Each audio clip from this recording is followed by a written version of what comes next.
Friends, welcome back. तो मैंने आपको प्रीवियस वीडियो में बताया था कि किस तरीके से एडिशन ऑपरेटर पर हमने काम किया था, किस तरीके से हमने उनकी वैल्यूज़ को ऐड किया था। तो इस वीडियो में मैं आपको बताऊंगा सब्ट्रैक्शन ऑपरेटर। तो सब्ट्रैक्शन ऑपरेटर बेसिकली यहाँ पर कुछ थ्योरी है, ये आप देख सकते हैं। SQL subtraction operator perform the subtraction on the numerical column in the table.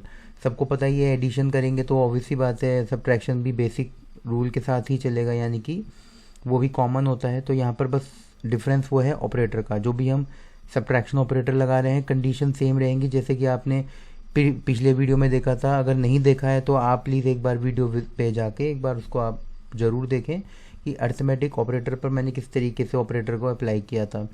तो यहाँ पर मैं ऑपरेटर अप्लाई कर रहा हूँ सब्ट्रैक्शन ऑपरेटर। आप देखेंगे यहाँ पर सेलेक्ट एम्प्लॉय सैलरी, मैंने टेबल में एम्प्लॉय सैलरी बनाई थी, एम्प्लॉय बोनस बताया था। मैं फिर भी एक बार आपको दिखा देता हूँ, ये बनाया था मैंने employ salary and employ bonus. यहाँ पर तो मैं एडिशन कर रहा था, जैसे कि आप देखेंगे प्लस साइन, बट फ़र्क कितना है इस वीडियो में। इस वीडियो में मैं लगा रहा हूँ यहाँ पर माइनस साइन, यानी कि सब्ट्रैक्शन, यानी कि सेलेक्ट एम्प्लॉय सैलरी माइनस करिए एम्प्लॉय बोनस में से एज एम्प्लॉय पेनल्टी सैलरी के तौर पर उसको डिफ़ाइन करिए। तो जैसे ही ये डिफ़ाइन करेगा तो ये टेबल एम्प्लॉय टेबल से निकाल के दे देगा इतनी सैलरी माइनस करके। तो मैंने यहाँ पर एक कंडीशन लगाई हुई है कि लेस इज़ ग्रेटर देन 20,000 होना चाहिए। उनकी सैलरी घटे जिनकी सैलरी 20,000 से ऊपर है, उनके ऊपर ये कंडीशन अप्लाई हो। तो इस तरीके से ये शो कर देगा डेटा। तो आप देखेंगे 3 का डेटा शो हुआ है और जिसकी सैलरी 20,000 से कम थी उसका डेटा शो नहीं हुआ है। तो यहाँ पर देखेंगे जिसकी सैलरी मिस्टर एक्स की 20,000 थी उसका डेटा नहीं आया, बाकी mister Y, mister Z and mister A का सैलरी यहाँ पर डिफाइन हुआ है। एक और कंडीशन है, जब हम सब्ट्रैक्शन करेंगे तो हमारे पास एक ऑप्शन होता है कि जहाँ पर हमें पर्टिकुलर एम्प्लॉय आईडी को भी हम टारगेट कर सकते हैं।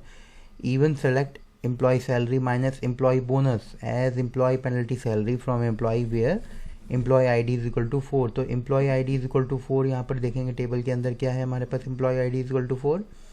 ये है मेरे पास मिस्टर ए। तो मिस्टर ए की जो सैलरी है वो है 24,000, माइनस करेंगे उसमें 2,500। तो उस तरीके से यहाँ पर सब्ट्रैक्शन वैल्यूज़ निकल के आ जाएंगी 31,500 रुपीज़। ये तो हो गया हमारा सब्ट्रैक्शन पार्ट।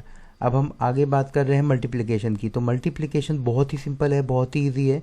यहाँ पर मैंने सिंपली एक एग्जांपल के तौर पर आपको बताने की कोशिश करी है कि जब भी हम सब्ट्रैक्शन या एडिशन करते हैं तो साथ के साथ हम जब एडिशन करेंगे तो आप देखेंगे यहाँ पर एडिशन के लिए सिंपली मैंने यहाँ पे एस्ट्रिक साइन लगाया है, यानी कि सेलेक्ट कार अमाउंट। ये कार अमाउंट है 43, मल्टीप्लाई करिए कार प्राइस के साथ। तो 200 500 को प्राइस को डिवाइड करे मल्टीप्लाई करेगा और यहाँ पर टोटल कार प्राइस हमें दिखा देगा 800 एंड 1500। इसी तरीके से जब हम आगे और ऑपरेटर को डिस्कस करते हैं डिवाइड ऑपरेटर, तो डिवाइड ऑपरेटर में भी आपको बहुत ही सिंपल तरीके से डिवाइडेशन मिलेगा। Select car amount divided by car price as car total price from cars, यानी कि कार्स टेबल से ये डिवाइड करेगा। तो ये मैंने इसी टेबल के अंदर जो मैंने कार अमाउंट और कार प्राइस को लिखा था उससे ये डिवाइड हो गया। तो जब ये डिवाइड हुआ तो ये डिवाइडेशन रूल के अंदर भी हमारा इस तरीके से डेटा आ गया 0.0200 एंड 0.0060। तो इस तरीके से हम एडिशन, सब्ट्रैक्शन, डिवीजन, मल्टीप्लिकेशन जैसे पार्ट को परफॉर्म करते हैं। तो अब इसके बाद जो हमारा मॉड्यूलो साइन है, मॉड्यूलो साइन में क्या होता है, मॉड्यूलो साइन में हम परसेंटाइल लगा रहे हैं। Select car amount percentile car price as car total price from cars. तो ये मेरा बेसिकली क्या बना है टोटल, मैं मॉड्यूलो साइन लगा रहा हूँ। मॉड्यूलो साइन में क्या होगा बेसिकली, मॉड्यूलस ऑपरेटर क्या करता है, इट प्रोवाइड्स द रिमाइंडर। ये रिमाइंडर दे रहा है when the numerical value of one column are divided by the numerical value of another column. तो सिंपली डिवाइड करने के बाद जो रिमाइंडर आएगा ये हमें वो उस तरीके से रिमाइंडर दिखा देगा यहाँ पर नीचे। तो ये हमारा रिमाइंडर पार्ट आ रहा है। तो ये हो गया हमारा रिमाइंडर पार्ट। एंड देन अब इसके बाद मैं बात कर रहा हूँ कंपैरिजन ऑपरेटर की।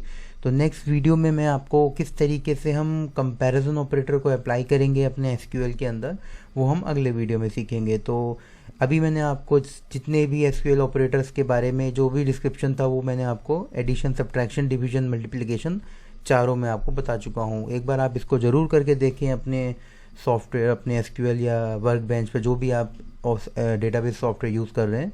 तो आई होप आपको वीडियो पसंद आया हो। प्लीज़ इसको लाइक करिए, शेयर करिए और ज़्यादा से ज़्यादा लोगों में आप इसको स्प्रेड कर सकते हैं। तो थैंक यू वॉचिंग।